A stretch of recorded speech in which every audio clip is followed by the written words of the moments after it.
Good morning. स्वागत है आप सभी का जीएसबीपी ऑफिशियल यूट्यूब चैनल पर। मैं दिवेश। आज के लेक्चर हम बात करने वाले हैं अर्टिकेरिया के बारे में। What is urticaria?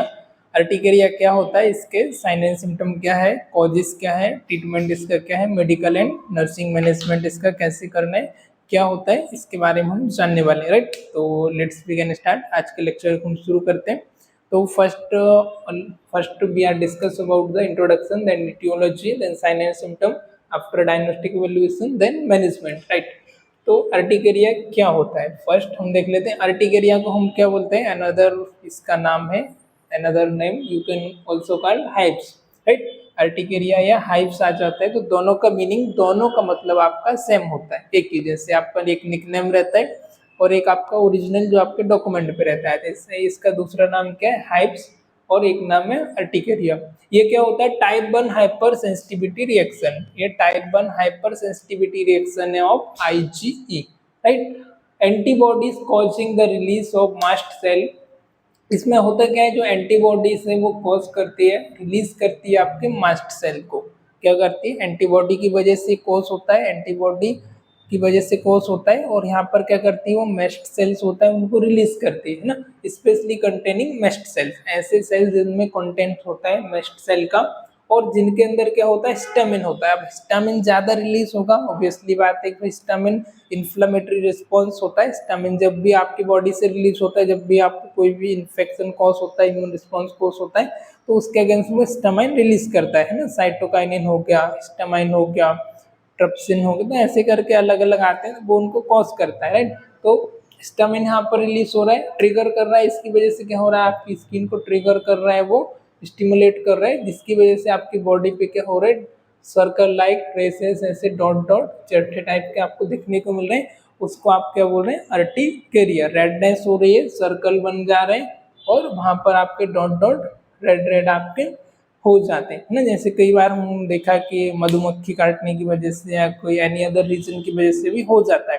तो ऐसे आप स्किन पर रेडनेस, डॉट डॉट देखने को मिलेंगे, रेसेस देखने को मिलेंगे, और सर्कल लाइक वहां पर आपको स्ट्रक्चर देखने को मिलेगी। राइट, एक बार और रिव्यू कर लेते हैं। क्या होता है जब भी आपकी बॉडी में अर्टिकेरिया होता है? तो ये आपका टाइप 1 हाइपर सेंसिटिविटी रिएक्शन है।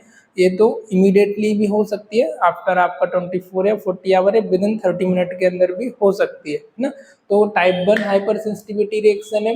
कैसे रिलीज होती है? Causing the release of mast cell है ना। कॉजिंग किससे करती है, किससे कॉज होती है?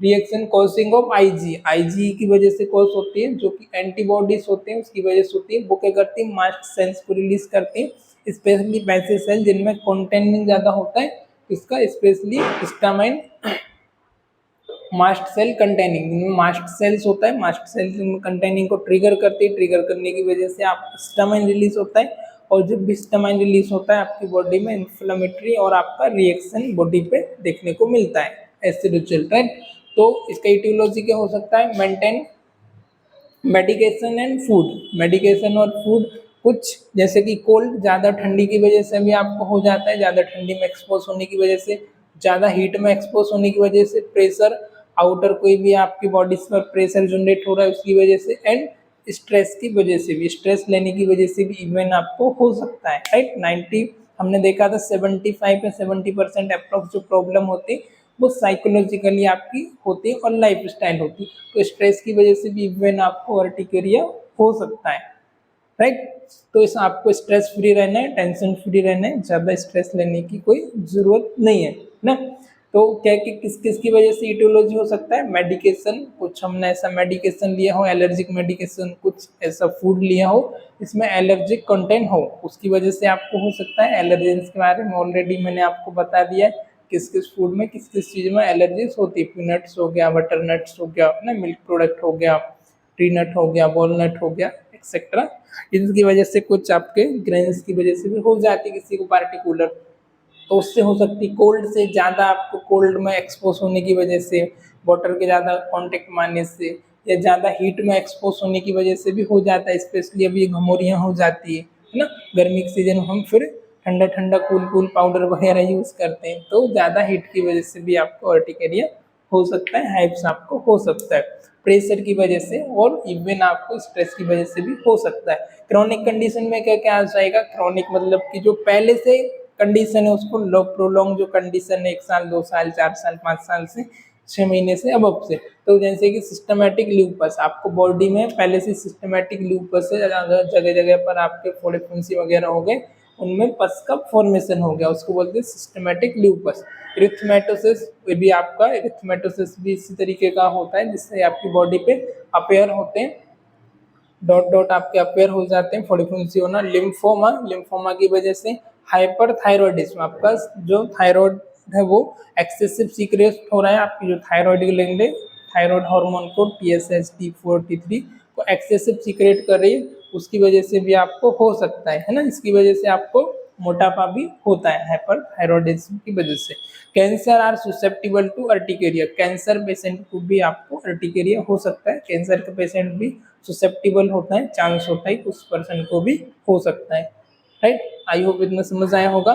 फिर हम देखते हैं sign and symptom. Sign and symptom में क्या रहेगा, rash pinkish pruritus non tender, है ना, क्या होगा, रेसेस देखने को मिलेंगे, कैसे, पिंकिश कलर के, प्रूराइटिस होगी, नॉन टेंडर, टेंडरनेस नहीं होगी, स्वेलिंग वगैरह नहीं होगी, स्टिफनेस नहीं होगी, एंड इरिथमेटोसिस, इरिथमेटोसिस होगा, wheel on the skin, skin पे ऐसा सर्कल सा बन जाएगा। Different is size in shape, ये साइज और शेप में अलग अलग हो सकते हैं, जो व्हील जो चक्का बना हुआ है सर्कल, वो साइज एंड शेप में अलग अलग हो सकता है। लोकल डिस्कम्फर्ट हो सकता है, ऑब्वियसली बात है भाई, स्किन पे कुछ होगा तो लोकल डिस्कम्फर्ट होगा, ईचिंग हो जाएगी, खुजली होगी, आपको भी अच्छा महसूस नहीं होगा, आपको भी कंफर्टेबल नहीं होगा, तो लोकल डिस्कम्फर्ट हो सकता है। देन अगला क्या हो सकता है, on trunk and proximal extremity, किस पे हो सकता है, ज्यादातर आपके ट्रंक पर, पेट पर, और जो प्रॉक्सिमल एक्सट्रीमिटीज है, लोअर और अपर एक्सट्रीमिटीज में भी आपको इवन हो सकता है। अब डायग्नोस्टिक इवेल्युएशन, डायग्नोस्टिक कैसे करेंगे, तो सबसे पहले तो आपको फिजिकल एग्जामिनेशन करना है, पेशेंट का पूरा हेड टू टू एग्जामिन करना है, किस किस रीजन पर है, किस जगह पर है, उनका कैसा कलर है, सर्कल्स में है, कैसे है, फर्स्ट फॉर्मेशन है ना, साइज शेप क्या है, तो उससे आप एक जस्ट इवेल्युएशन कर सकते हो, राइट। तो इसका आप गूगल, हालांकि मैं फोटो भेज दूंगा, बाकी आप गूगल भी कर सकते हो, क्योंकि बोर्ड पर तो इतना अर्टिकेरिया का इमेज बनाना पॉसिबल नहीं है, बाकी मैं आपको फोटो शेयर कर देता हूँ, और आप गूगल कर लीजिए तो बिल्कुल आपको आ जाएगा बढ़िया डिजिटल सा फोटो, राइट। और डायग्नोस्टिक इवेल्युएशन में फिजिकल एग्जामिनेशन, हिस्ट्री कलेक्ट करना है आपको, कब से हो रहा है, किस चीज़ से आप एक्सपोज तो नहीं हुए, कुछ एलर्जेंस वगैरह तो नहीं ले आए, फैमिली में और किसी तो नहीं है ना, उसका पूरा आपको कंपेरिहेंसिव हिस्ट्री कलेक्ट करना है, ताकि आप प्रॉपर हिस्ट्री का लोग कलेक्ट करोगे तो आप उसको इस्टेब्लिश कर पाओ ठीक से, उसको डायग्नोज करके और उसको क्यूर कर पाओ, राइट। आप प्लान बना पाओ उसके लिए कि भाई क्या हमको देना है as per symptom, symptomatic treatment. तो आपको कंपेरिहेंसिव हिस्ट्री कलेक्ट करना है। एलिवेटेड सीरम लेवल, जब भी आप टेस्ट कराओगे तो उसमें जो सीरम का लेवल है, सीरम ट्रिप्टेस का लेवल आपको एलिवेटेड दिखेगा, इंक्रीज बढ़ा हुआ दिखेगा। फिर एलिवेटेड टोटल सीरम आईजी, जो टोटल सीरम है आपका, उसमें भी आपको एलिवेटेड दिखेगा, आईजी का जो लेवल है उसमें आपको इंक्रीज हुआ बढ़ा हुआ दिखेगा। फिर मैनेजमेंट की बात कर लेते हैं। Treatment depend on the degree of symptom, treatment इसका डिग्री ऑफ सिम्टम किस डिग्री का है, किस टाइप का है, उसके अकॉर्डिंग इसका डिपेंड करता है, सीवियर है, कॉमन है, या मोर सीवियर है।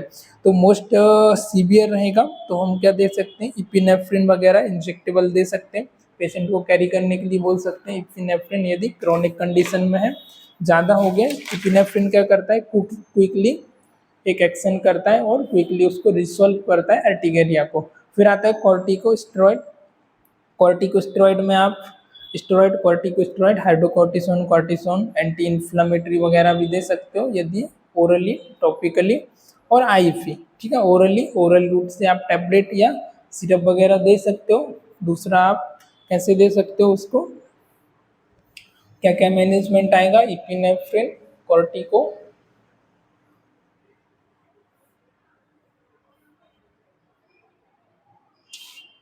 Corticosteroid, epinephrine.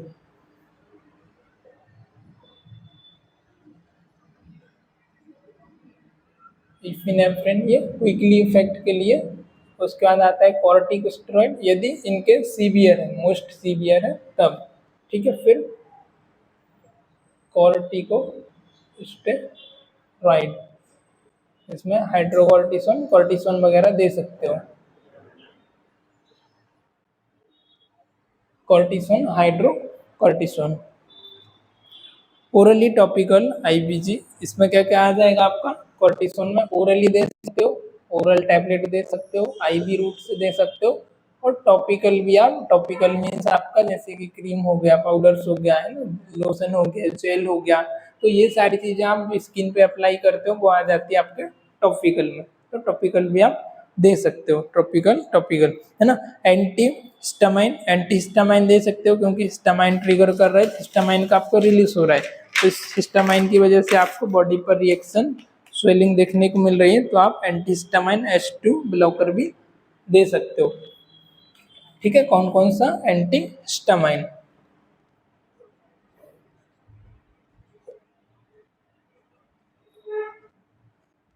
एंटी हिस्टामाइन आप दे सकते हो पेशेंट को, H2 ब्लॉकर। अब आप मुझे सर्च करके बताओगे इनमें कौन कौन सी मेडिसिन आती है, कल ग्रुप पे भेजना है, ठीक है। इफिनेफ्रिन में, कॉर्टिकोस्टेरॉइड, स्टेरॉइड, एंटीहिस्टामाइन में कौन कौन सी आपकी ड्रग आती है ना, और नॉन स्टेरॉइड में कॉर्टिकोस्टेरॉइड, नॉन कॉर्टिकोस्टेरॉइड और इपिनेफ्रिन, एंटीहिस्टामाइन, एंटी एलर्जिक, कौन कौन सी ड्रग होती है।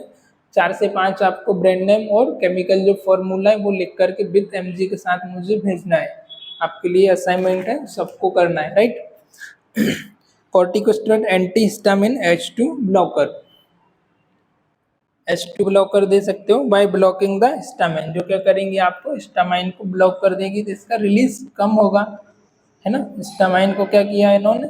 ब्लॉक कर दिया, ब्लॉक कर दिया तो इसका रिलीज कम होगा, तो ऑब्वियसली बात थी कि आपको स्वेलिंग, रेडनेस वगैरह कम हो जाएगी, कम हो जाएगी तो आपका सिम्टम क्यूर हो जाएंगे। तो इस तरीके से हम इसका मैनेजमेंट कर सकते हैं। छोटा सा टॉपिक था, आई होप आज को लेक्चर आपको टॉपिक समझ आया होगा।